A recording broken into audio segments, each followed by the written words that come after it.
नमस्कार दर्शक बंधु जय जगन्नाथ। ओडिशा रे सुभद्रा योजना को नहीं एक बड़ अपडेट आसी जाइए। जो मैंने कि सुभद्रा योजनार गोटे किस्ती टंका पाई सेकेंड किस्ती कि थर्ड किस्ती टंका पाई ना कि फर्म टी रिजेक्टेड होती से जिते स्टाटस टी चेक कर फर्म टी रिजेक्टेड हो जाए 5 एकर जमी कारण कहार पेंशन पाउथवा कारण कि कहार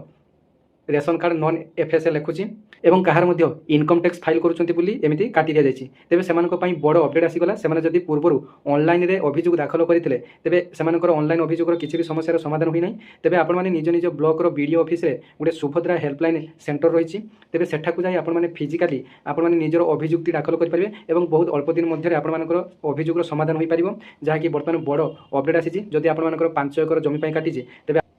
जॉइंट रे जमी पट्टाटी अच्छी तेज आपण मैंने गोटे कम करेंगे निजर आरआई ऑफिस को जाई आपण माने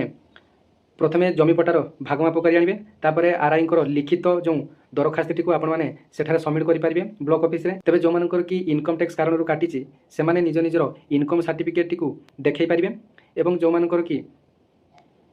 स्कॉलरशिप आउथवा कारण काटी से समस्ते जो मानकर कि रिजेक्टेड होईची से समस्ते निज निज ब्लॉक ऑफिस रे सुभद्रा हेल्पलाइन सेंटर गोटे रही ब्लॉक ऑफिस रे सेठाकू जोगाजोग करूँ आपर अभियोग समस्या समाधान जल्दी हो पार। आपण मैंने अभियोग ऑनलाइन दाखल कले किसी भी आपर अभियोग समाधान हो पार ना तेज यहाँ आपंप सबुठ बड़ अपडेट।